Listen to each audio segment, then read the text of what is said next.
नमस्कार मंडळी, सुप्रभात. आता आम्ही सोलापूरचे कुलदैवत श्री शिवसिद्धरामेश्वराच्या दर्शनासाठी जात आहोत. सकाळचे सुंदर वातावरण आहे, सुंदर तळं दिसत आहे. त्या तळ्याकाठी श्री सिद्धेश्वराचे मंदिर आपण पाहत आहोत.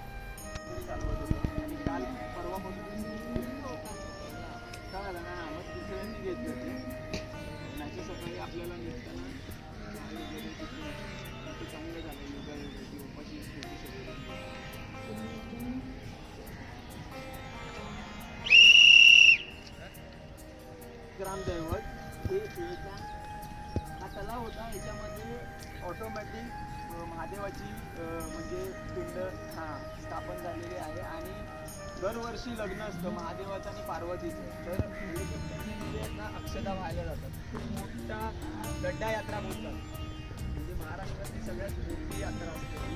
लग्न झाल्यानंतर ती यात्रा चालू होते. जागृत देवस्थान आहे, तिथे काय आपण सारखे येत नाही. सर्वांनी जे पण काय मनात झाले उपाशी पोटी महादेवाचं दर्शन घ्यायचं असतं शास्त्रामध्ये, तर ते चुकून झालेलं आहे आता आपल्याकडून. सर्वांनी मनापासून प्रार्थना करा. तुषारदादांच्या सर्व सूचना झाल्यानंतर आम्ही सर्व सिद्धरामेश्वर मंदिराच्या दिशेने निघालेलो आहोत. तेथे प्रथम प्रवेश करताना पाय धुण्याची व्यवस्था फार चांगली करण्यात आलेली आहे. प्रथम दर्शन गणपतीचे घेऊन मग सर्व जी प्रवासी आम्ही जो आलो होतो एकत्र, सर्वांनी मंदिराच्या प्रवेशद्वारातून आता प्रवेश केलेला आहे. तिथे प्रथम भस्म तिथे ठेवलेलं होतं. भस्म प्रत्येकाला लावण्यात आलं आहे. तुषारदादाने स्वतः भस्म सगळ्यांना लावलेलं आहे. नंतर तिथे शिवसिद्ध रामेश्वरांची शिवयोग समाधी आहे, त्या समाधीचं दर्शन घेतलेलं आहे आम्ही सर्वांनी. आणि तिथून मुख्य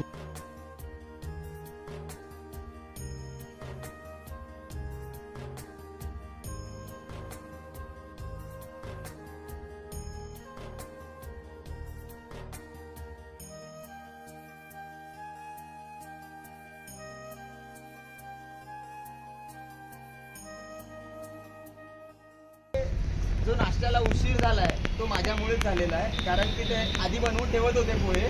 मी बोललो मी आल्यावर बनव, गरम गरम मिळतील सर्वांना. त्यामुळे तो थोडासा उशीर झाला, त्याबद्दल मनापासून क्षमस्व. दुसरी गोष्ट, तो विषय आता विसरून जाऊया. हा शिवाजी महाराजांचा पुतळा आहे. छत्रपती शिवाजी महाराजांचा हा पुतळा आहे. तिथून आपण सरळ चालत गेला ना तर डायरेक्ट मंदिरातच जाणार आहे. इथून आपण सरळ चालत गेलो ना की डायरेक्ट मंदिराच्या इथे जाणार आहे. मंदिराच्या बाहेर राईट साईडला चप्पलचं स्टँड आहे, तिथे चप्पल काढायचे. तोपर्यंत पासची सोय, म्हणजे पास प्रत्येकाला वैयक्तिक पास मिळतो, प्रिंटेड पास असतो. तो पास मी सर्वांना देतो, तुम्ही चप्पल काढून घ्या. दर्शन सर्वांना एकत्र घ्यायचं आहे. त्यानंतर जे पण थोडंफार नामस्मरण करून पुन्हा ज्यांना शॉपिंग करायचे त्यांनी शॉपिंग करून पुन्हा बसपर्यंत या. आपल्याला चालत 5 मिनिटं चालत जायचं आहे. रिटर्न येताना पण सर्वांना चालतच यायचं. एकच रस्ता आहे जायला पण आणि यायला पण. आता आम्ही तुळजापूरमध्ये आलेलो आहोत आणि तुळजापूर मातेच्या, भवानी मातेच्या दर्शनासाठी आम्ही मंदिराच्या दिशेने निघालेलो आहोत. रविवार असल्यामुळे फार गर्दी दिसत आहे.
अक्कलकोट निवासी श्री स्वामी समर्थ महाराज की जय. स्वामी समर्थांच्या पादुकांचं प्रथम आम्ही अक्कलकोटात आल्यानंतर दर्शन घेतलेलं आहे आणि तिथून पुन्हा पुढे आम्ही त्यांचं जे मूळ स्थान आहे जे स्वामींचं तिकडे आम्ही निघालो, त्या दिशेने निघालो. श्री स्वामी समर्थ. जय जय स्वामी समर्थ.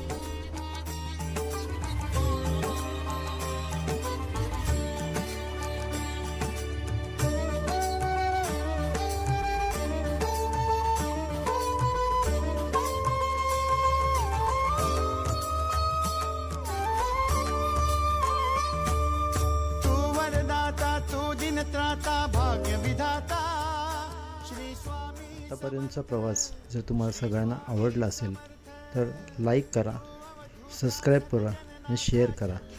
श्री स्वामी समर्थ.